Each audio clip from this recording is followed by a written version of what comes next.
En estas 7 carreteras, cuando el sol se pone y la noche se espesa, algo que no debería estar ahí aparece o, al menos, eso juran quienes volvieron a casa con la piel erizada y sin una explicación satisfactoria.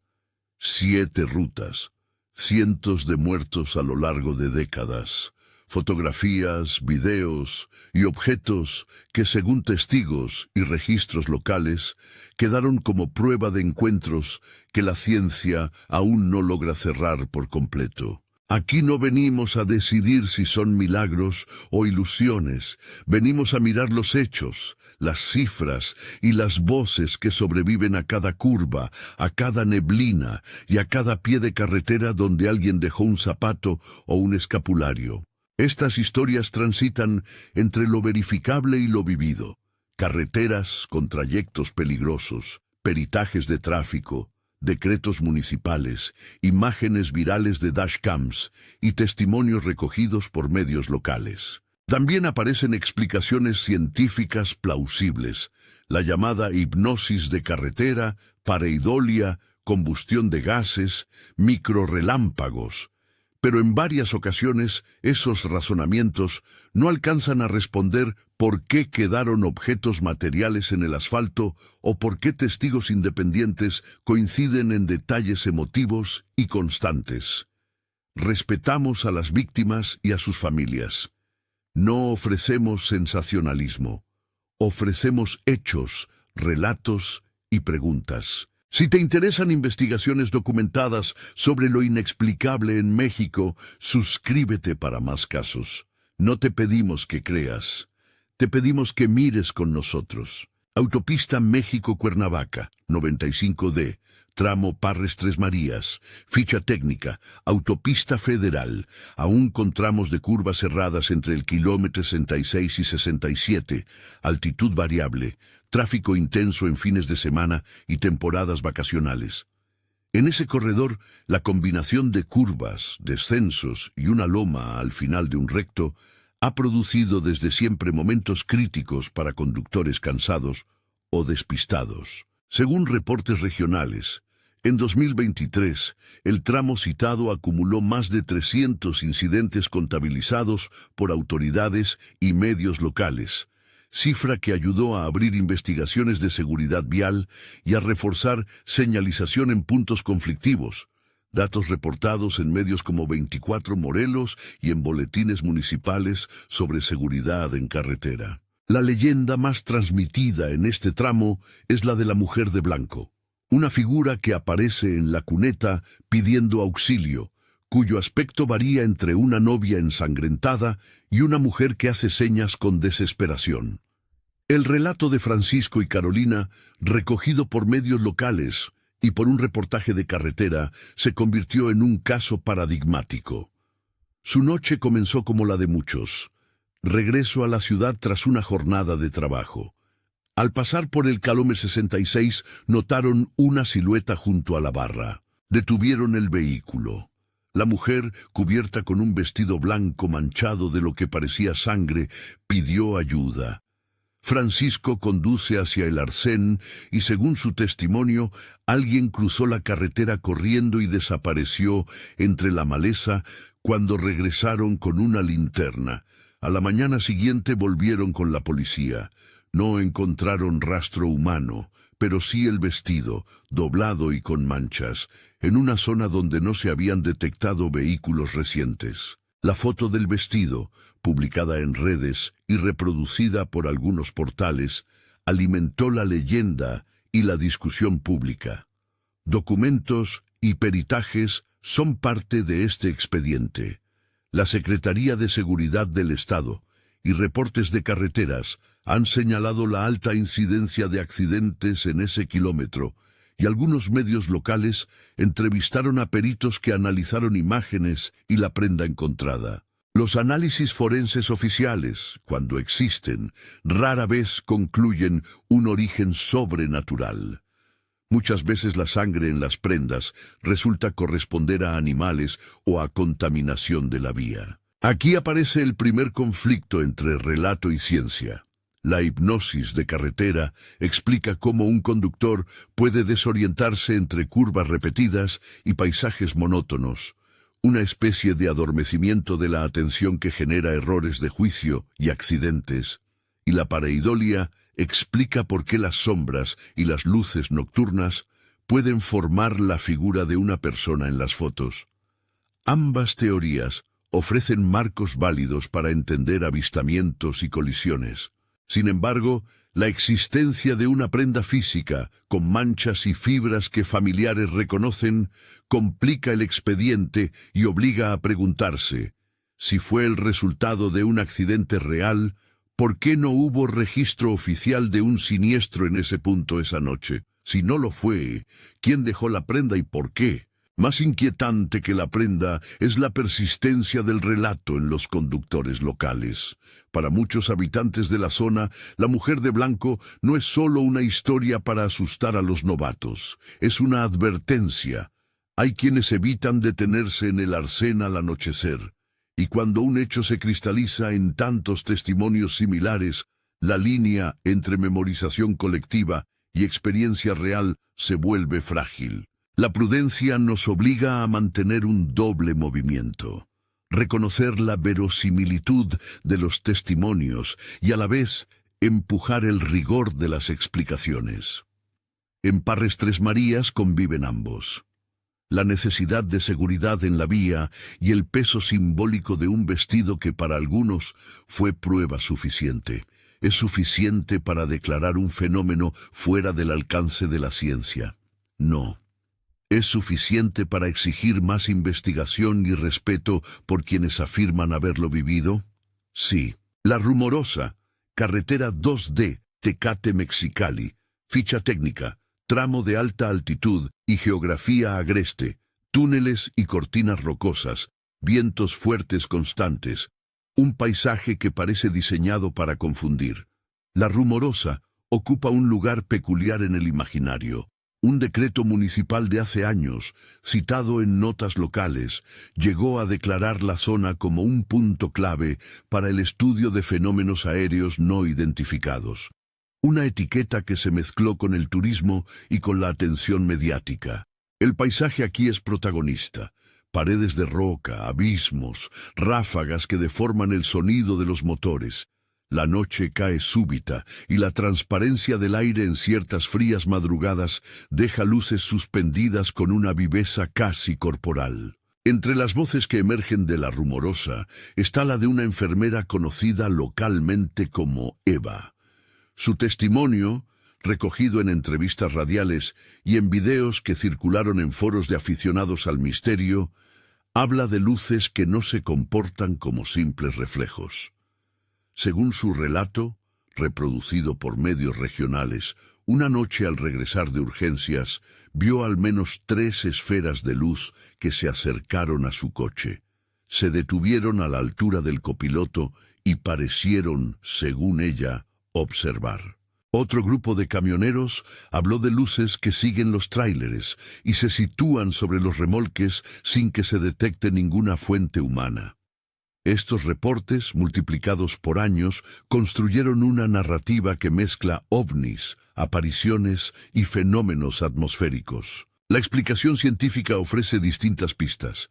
Por un lado, la refracción lumínica en capas de aire con temperatura variable, y por otro, la posibilidad de microrelámpagos o descargas por fricción generadas en condiciones muy específicas.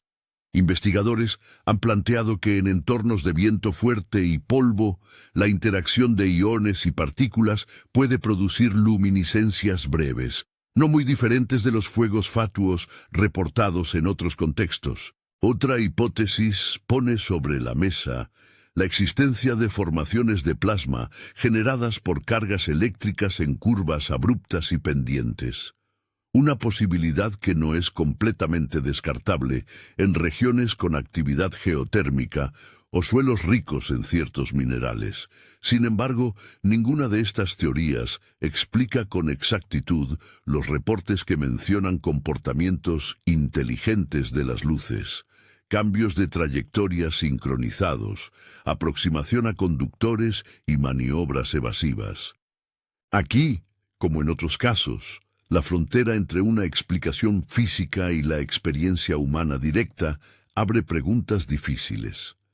Los videos de aficionados y las grabaciones de dashcams han sido piezas recurrentes en la discusión pública sobre la rumorosa. Algunas imágenes resultan explicables: reflejos en el parabrisas, luces de otros vehículos, insectos o aves iluminadas por faros. Otras muestran arcos de luz en el vacío o esferas que no se corresponden fácilmente con fuentes conocidas. Las autoridades han documentado algunos avistamientos y, en ocasiones, han instalado señalización y advertencias para reducir riesgos en las zonas más peligrosas.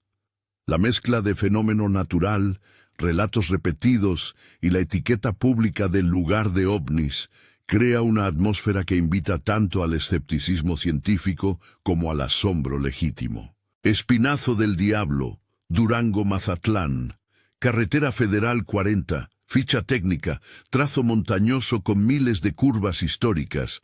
La leyenda habla hasta de 3000, tramos estrechos y pendientes pronunciadas. Este tramo fue, durante décadas, una de las rutas más temidas por transportistas y viajeros. A lo largo de la historia de la carretera se registraron numerosos choques de camiones y autobuses, entre ellos un accidente notable en 2012 que marcó a la comunidad y motivó, años después, la creación de la Supercarretera 40D, concebida como alternativa más segura que evita los tramos más peligrosos. La leyenda de Espinazo del Diablo trae consigo relatos de pactos y batallas míticas, historias de almas errantes, de acuerdos con el diablo para abrir pasos entre montañas, de arcángeles que vigilan desde las cimas. Estas narrativas, que combinan tradición oral y mitología local, explican en clave moral y simbólica los peligros de la ruta. Los viajeros que no respetan la vía o que van presurosos podrían pagar un precio que va más allá del daño material. En la práctica, sin embargo, las causas concretas de los accidentes suelen ser más prosaicas: fatiga del conductor, exceso de velocidad en pendientes, fallos mecánicos y las condiciones climáticas cambiantes que generan niebla repentina. Aquí entra otra vez la hipótesis de la hipnosis de carretera, pero en su versión extrema. Tramos de curvas sucesivas pueden provocar una especie de robotización de los gestos al volante, movimientos repetidos de corrección del rumbo que con la fatiga se vuelven automáticos. Esa automatización genera microdesatenciones que a altas velocidades resultan letales. Aún así, la persistencia de relatos que describen apariciones o algo que hace que los vehículos pierdan el control genera un escenario donde la explicación técnica se rozaría con la necesidad de imaginar un agente externo. La respuesta cultural es inevitable. Cuando la repetición de tragedias golpea a una comunidad, las historias mitológicas ocupan el lugar que la estadística deja vacío. Ofrecen sentido frente a lo incomprensible. La construcción de la Supercarretera 40D vino, en parte, a mitigar esos riesgos mecánicos y humanos.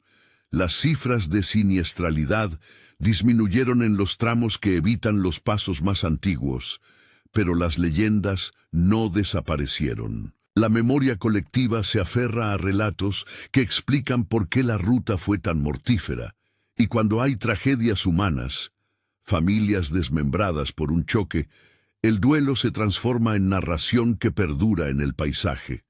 Cruces a la orilla, ofrendas y nombres inscritos en memoria local. Kilómetro 31, México-Toluca, Desierto de los Leones. Ficha técnica. Carretera con tramos de bosque, curvas marcadas entre el kilómetro 31 y sus cercanías, neblina frecuente y zonas de frenado brusco por cambios de pendiente. Este kilómetro se hizo famoso más allá de los límites locales, gracias a una historia que cruzó la calle del rumor y llegó al cine. La leyenda de un niño con ojos que nadie olvida y que, según testigos, aparece en la carretera pidiendo ayuda o mirando desde la cuneta. Esa leyenda inspiró la película Kilómetro 31, que tomó elementos de la tradición oral, los amplificó y los convirtió en relato popular a escala nacional. Los testimonios en esta ruta suelen describir un niño que aparece en la mitad de la noche, mojado por la niebla, con una mirada fuerte que desconcierta. Conductores que han frenado para auxiliarlo cuentan que al volver con autoridades o con vecinos ya no hay nadie.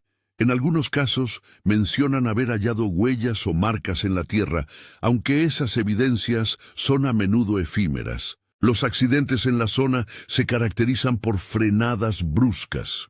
Un conductor ve algo, frena, el de atrás no puede detenerse y la cadena de choques se desencadena. Esa dinámica explica parte de la peligrosidad y justifica, desde la seguridad vial, la colocación de reductores, señalización y operativos en noches de niebla. La pareidolia explica, en muchas ocasiones, por qué las formas que emergen en la neblina acaban pareciendo un rostro o una figura humana. La mente busca patrones familiares en estímulos incompletos y en la penumbra transforma una sombra en un niño. Añádase el factor del contagio narrativo. Si un conductor cuenta su encuentro en una gasolinera, la historia circulará y otros ojos buscarán lo mismo, aumentando la probabilidad de avistamientos. Pero no todo se reduce a ilusión óptica. La potencia emotiva del relato, un niño, la infancia, la vulnerabilidad, lo convierte en un símbolo poderoso que se reinventa en cada versión. El cine amplificó y transformó la pauta. La película tomó el núcleo de la leyenda y lo volvió lenguaje de masas, y ese movimiento alteró la percepción del lugar.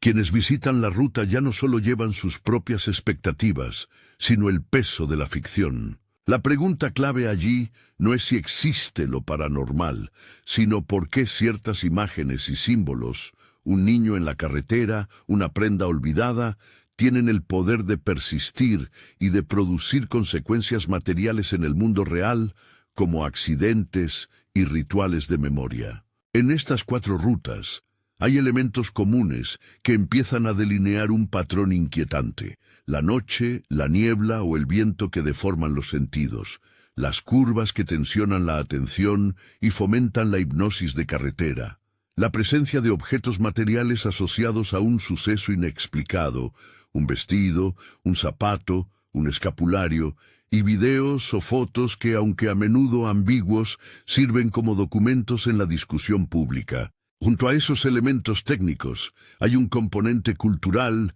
que no puede separarse de la interpretación. En México, la muerte y la memoria tienen una posición distinta, más cercana, más ritualizada que en otros contextos.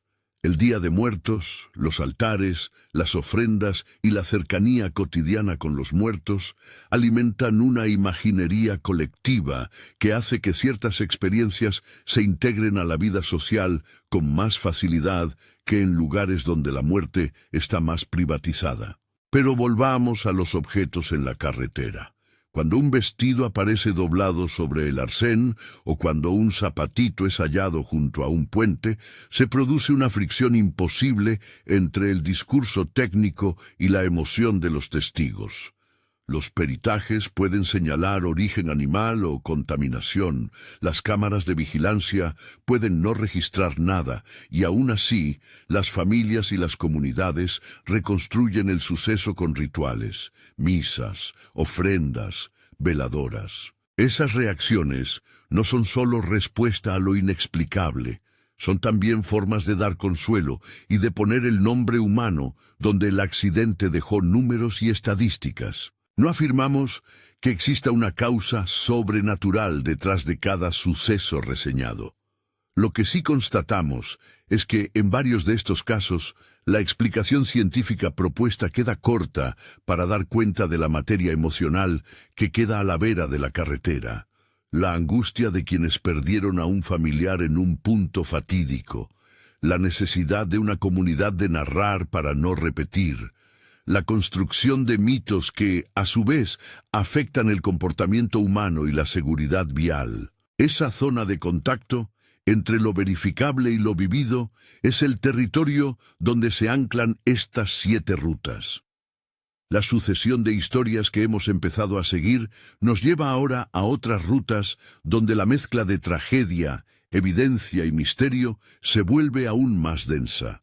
En el norte, poblaciones que reportan luces y autoridades que decretaron zonas de interés.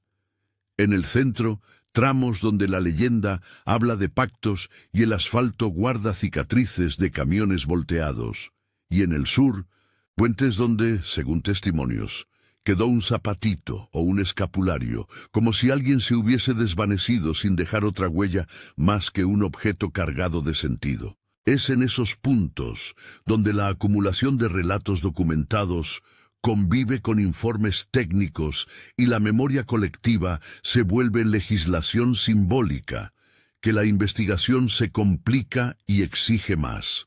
No solamente buscar la causa física de una luz o de un frenado, sino escuchar a las comunidades, cotejar documentos y diferenciar lo que fue registrado por cámaras de lo que quedó solo en palabras. Antes de avanzar a las siguientes historias, una advertencia. Ninguna de las narraciones que siguen debe entenderse como invitación a buscar esos lugares de noche, ni como una incitación a provocar encuentros. Las carreteras son espacios de riesgo y la curiosidad, en algunos casos, puede costar vidas. Nuestra intención es documentar, no provocar. Y si hay algo que atraviesa estos relatos, es la necesidad de prudencia y respeto. Cada objeto hallado, cada video subido a Internet, cada testimonio que llega al micrófono de un reportero habla de personas reales. Sus pérdidas merecen memoria antes que espectáculo. A medida que nos adentramos en las siguientes rutas, observaremos patrones que se repiten y elementos que se niegan a encajar en explicaciones simples. Prendas halladas sin dueño identificado, luces que parecen tomar decisión, decretos municipales que convierten un paisaje en referente mundial del misterio, y puentes que conservan historias trágicas que la comunidad no olvida. La investigación documental ofrece herramientas para separar lo verificable de lo infundado, pero también nos enseña que el silencio de una cámara no equivale necesariamente a la ausencia de experiencia. Hay testimonios que se multiplican y evidencias que, aun cuando incompletas, cambian la manera en que una carretera es transitada y recordada. En la próxima entrega de este recorrido, nos acercaremos a tramos donde los registros audiovisuales son más abundantes, donde las familias conservaron objetos que ponen un peso material sobre las narrativas y donde la tensión entre explicación científica y relato humano alcanza picos que obligan a la pericia forense, a la entrevista profunda y a la reflexión cultural. Porque si estas rutas son prohibidas, no por ley, sino por la prudencia que imponen las historias, es también porque sus anécdotas nos exigen mirar no solo el fenómeno, sino a quienes lo viven y lo cuentan. Monterrey-Saltillo, carretera 40-40D, ficha técnica. Corredor industrial y de transporte pesado, doble carril en tramos, tramos con neblina matinal y cambios bruscos de temperatura entre agosto y febrero. El tráfico de tráilers y autobuses es constante. Los tramos entre los municipios presentan tramos rectos que de noche se vuelven espejos para la neblina. La ruta conecta centros urbanos y almacenes. Por eso, cualquier suceso que ocurra ahí gana difusión veloz por la red de transportistas y por videos que circulan en grupos de mensajería. La historia que más ruido causó en años recientes fue la de la mujer en el copiloto, captada en una de esas grabaciones nocturnas. El clip, compartido en foros de conductores y en redes sociales, muestra la cabina de un camión a las 3 de la mañana. En un momento, la cámara lateral capta una silueta femenina sentada del lado del copiloto. El conductor comenta en voz baja que hace minutos había visto una figura moverse junto a la carretera. La imagen, borrosa por la luz limitada y la velocidad, fue remitida por algunos a la empresa Transportes Urgentes. Según versiones periodísticas, la compañía confirmó la procedencia del video y autorizó su difusión para alertar a otros choferes sobre fenómenos anómalos en la ruta. Otros clips en la misma zona muestran figuras que parecen incorporarse o desaparecer dentro de la niebla, y una grabación, de la que se desconoce autoría plena, llegó a mostrar lo que varios describieron como una mujer sin cabeza en el exterior de la vía. Esa pieza, tratada con cautela por medios, nunca fue considerada prueba concluyente y generó debates sobre retoque o mala interpretación de sombras. Los testimonios de transportistas tienen un sello de credibilidad particular. Son quienes pasan noches enteras al volante, conocen cada curva y cada poste de luz. Varios choferes dijeron en entrevistas locales que algunas figuras aparecían para pedir auxilio, otras para sentarse en el asiento del copiloto, y en algunos casos la presencia coincidió con una sensación de cansancio repentino o de extraña pesadez en el ambiente. Ese conjunto de relatos no prueba un origen sobrenatural. Sí marca un patrón humano. La historia se repite entre colegas y por eso se convierte en advertencia colectiva. En el registro periodístico se consignaron además intervenciones de autoridades de tránsito que atribuyeron algunos incidentes a la baja visibilidad y al cansancio acumulado, pero reconocieron la circulación constante de videos y la inquietud pública como factores que merecían mayor atención en materia de seguridad. Explicaciones plausibles conviven con lo inexplicado. La identificación errónea de objetos en movimiento, un poste, un muñeco, el reflejo de un espejo retrovisor, es frecuente en grabaciones nocturnas. La neblina y el ángulo de los faros pueden proyectar sombras que, filtradas por la compresión de video y la limitación de resolución, terminan con formas antropomorfas. Sin embargo, los choferes insisten en detalles que escapan a esa lógica. Distancias recorridas por objetos que no tienen una fuente obvia de energía, comportamientos que responden como si las luces o figuras interactuaran con los vehículos, y la coincidencia temporal entre la percepción y episodios de desorientación de los conductores. Cuando esos episodios se mezclan con la fatiga, la hipnosis de carretera vuelve a aparecer como explicación. El piloto automático del cuerpo, el gesto repetitivo que se hace sin atención plena. Añadamos la presión del horario, la prisa por entregar la carga y la soledad de la ruta. Todo esto crea un caldo propicio para errores que pueden costar vidas. La peculiaridad de Monterrey-Saltillo es que allí la evidencia audiovisual es más abundante que en otras rutas. Eso obliga a una lectura más técnica, análisis de metadatos de los videos, verificación de la hora y del dispositivo que grabó, cotejo con reportes de tráfico y declaraciones de empresas. Las piezas que sobreviven a esas verificaciones tienden a ser las más difíciles de explicar, y ahí es donde la tensión entre la hipótesis técnica y la experiencia testimonial se hace más notoria. No afirmamos que el misterio sea sobrenatural, pero tampoco podemos desechar de plano la complejidad emocional y social que generan estos episodios entre quienes dependen de la carretera para vivir. Puente Calapa, entre Puebla y Oaxaca. Ficha técnica: puente sobre un río de caudal variable con tramos que han sido objeto de refuerzos a lo largo de décadas. En 1994 ocurrió el colapso que marcó a la región. Según reportes periodísticos de la época, el incidente dejó al menos 11 muertos y 12 desaparecidos.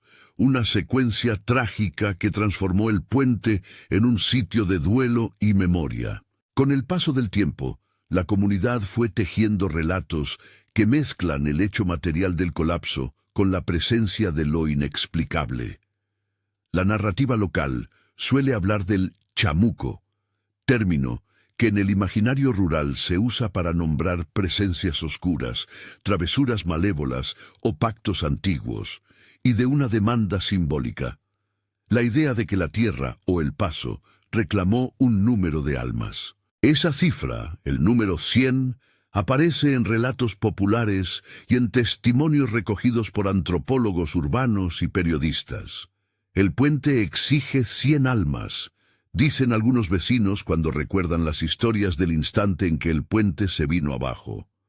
Esa dimensión mítica no reemplaza las causas estructurales del colapso, errores de mantenimiento, fallas en diseño o sobrecarga, pero explica cómo una comunidad integra el sufrimiento en un relato que busca sentido. En tiempos recientes surgieron videos que muestran pequeñas bolas de fuego sobre el río durante la noche.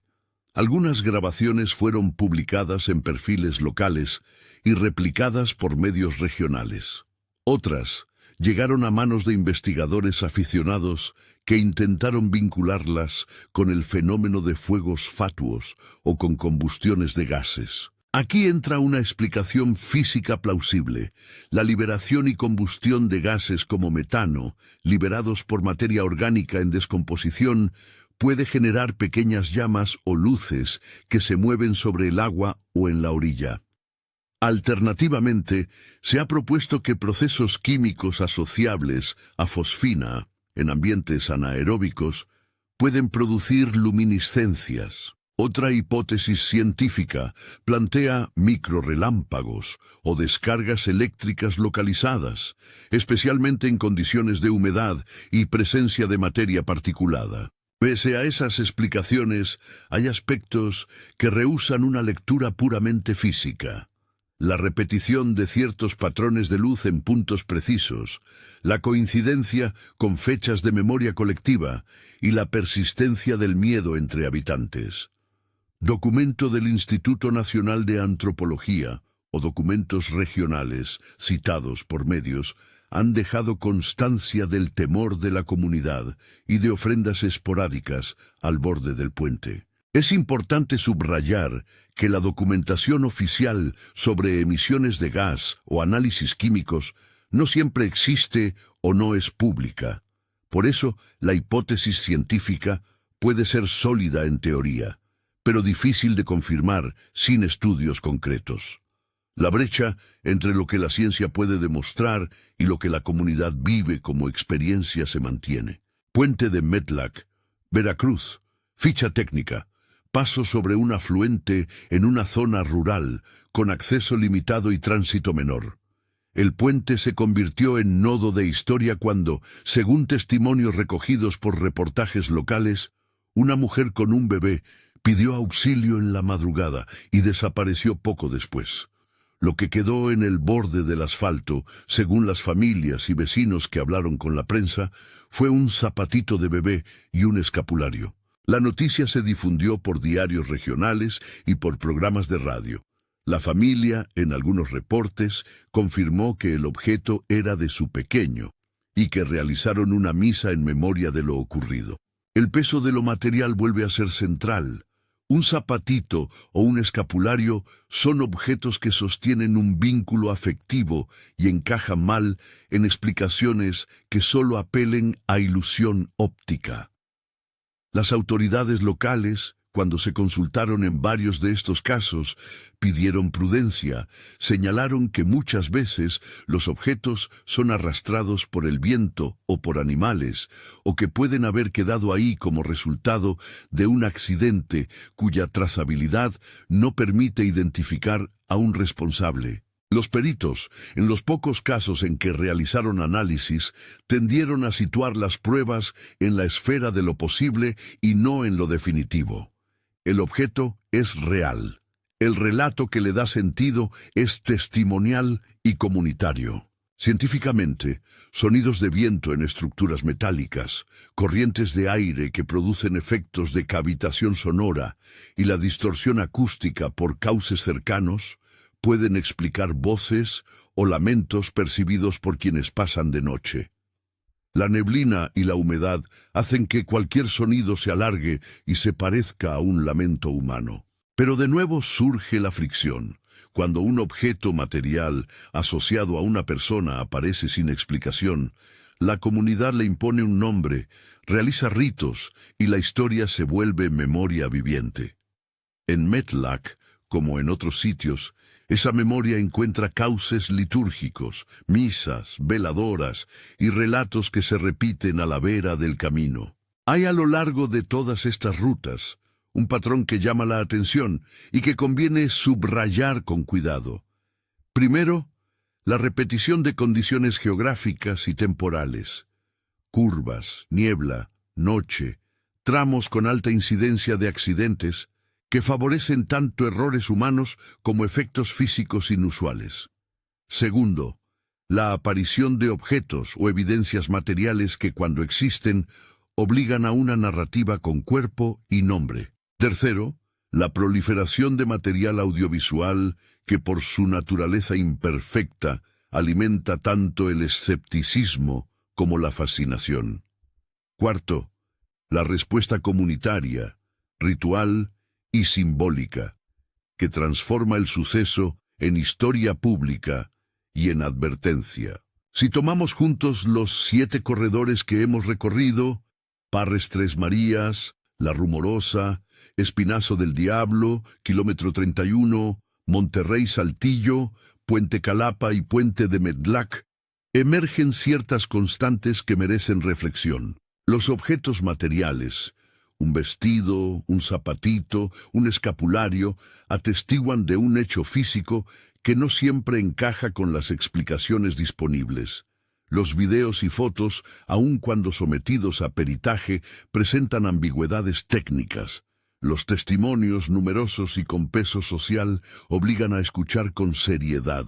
Al mismo tiempo, las teorías científicas, hipnosis de carretera, pareidolia, combustión de gases, microdescargas eléctricas, ofrecen marcos que muchas veces reducen el exagerado magnetismo de una imagen. La tensión entre estas dos lógicas no se resuelve fácilmente.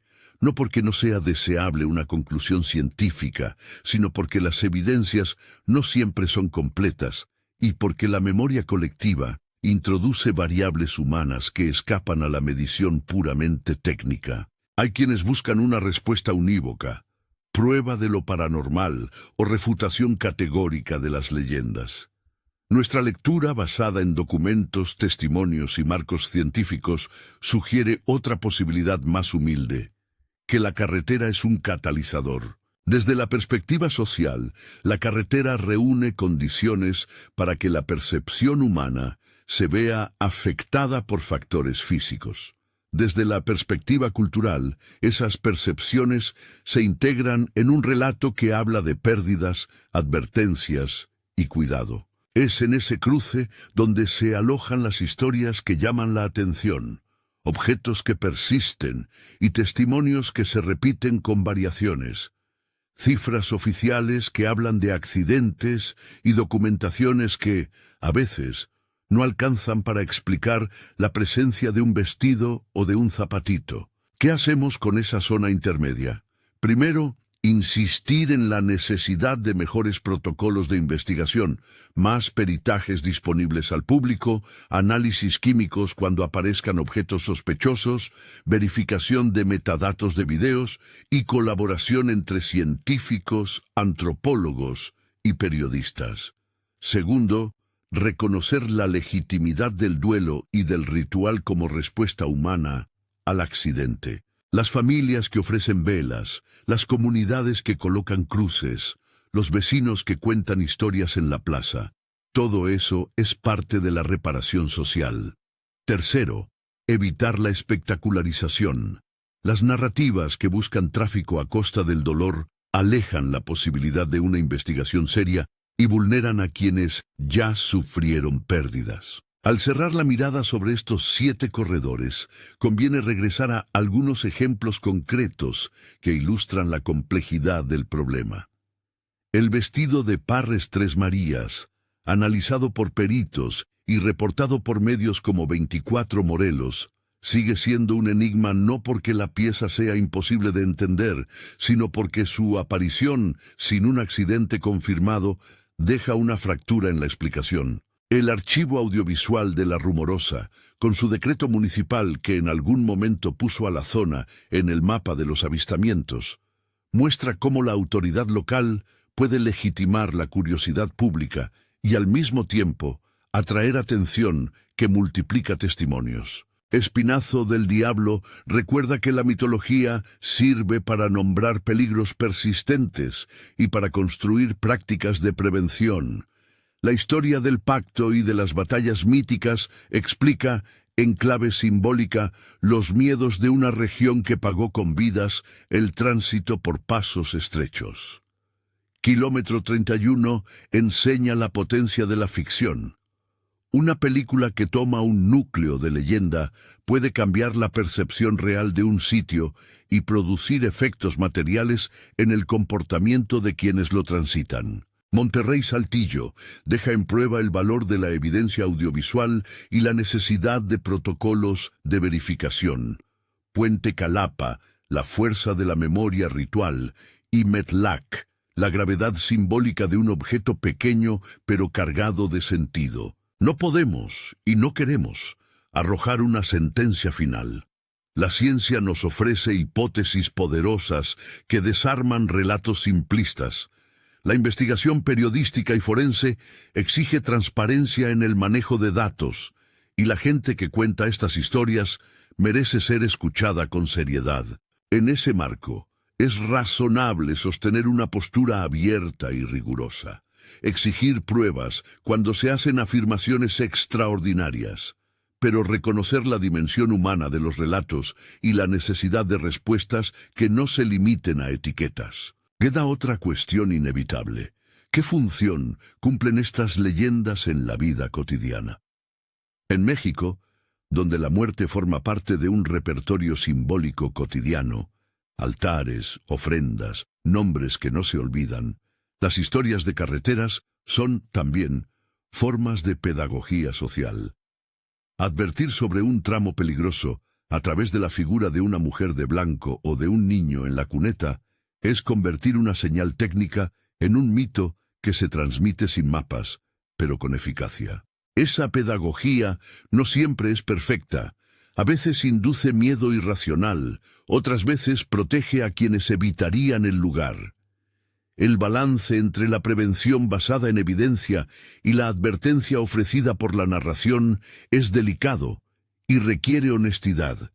Las autoridades deben corregir condiciones peligrosas y las comunidades merecen que sus relatos sean escuchados sin ser descartados con liviandad. Hemos recorrido 7 rutas que, por geografía y por memoria, se volvieron nodos de historias que resisten la explicación fácil.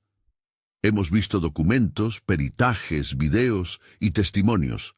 Hemos escuchado hipótesis científicas y relatos que le dan cuerpo a la pérdida.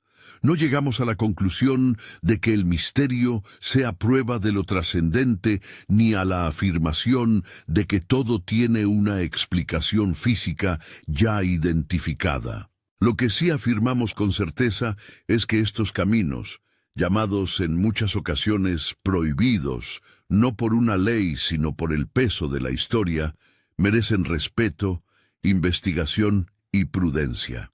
Antes de terminar, una última llamada a la responsabilidad. Si conoces alguna de estas rutas, si tuviste una experiencia o conoces a alguien que la tuvo, tu testimonio es valioso para la reconstrucción de la verdad, pero debe entregarse con respeto y con sentido de seguridad. No vayas a buscar pruebas a medianoche. La curiosidad puede costar vidas. Entrega lo que puedas a las autoridades y a periodistas que trabajen con rigor. Colabora con peritos si hay objetos materiales de por medio y preserva el duelo de quienes perdieron a un ser querido en la carretera. La frontera entre lo conocido y lo inexplicable sigue siendo, para muchas comunidades, algo más que una frontera técnica. Es un territorio de memoria, de advertencia y de rito. En México, donde los muertos siguen presentes entre nosotros de formas diversas. Esas historias conversan con la vida cotidiana y enseñan, a su manera, a no olvidar. Nos quedamos con las imágenes que no salen en los informes: el vestido doblado en la cuneta, un zapatito al borde del asfalto, una luz que parece mirar a los ojos de un conductor cansado. Esas imágenes piden dos cosas: investigación rigurosa y respeto humano. Si esta investigación te interesó y conoces otras rutas o tienes un testimonio que aporte datos verificables, compártelo en los comentarios con cuidado y respeto. Nuestra conversación no pretende alimentar el morbo, sino comprender y documentar. Suscríbete para seguir explorando casos documentados y para acompañar investigaciones que combinan peritajes, fuentes y las voces de las comunidades afectadas. La carretera sigue siendo un lugar donde la razón y la memoria dialogan, y mientras ese diálogo continúe, será posible acercarse con humildad y rigor a lo que ocurrió en esos tramos donde tantos perdieron la vida y donde todavía, por razones que a veces la ciencia no alcanza a resolver por completo, el misterio se mantiene vivo.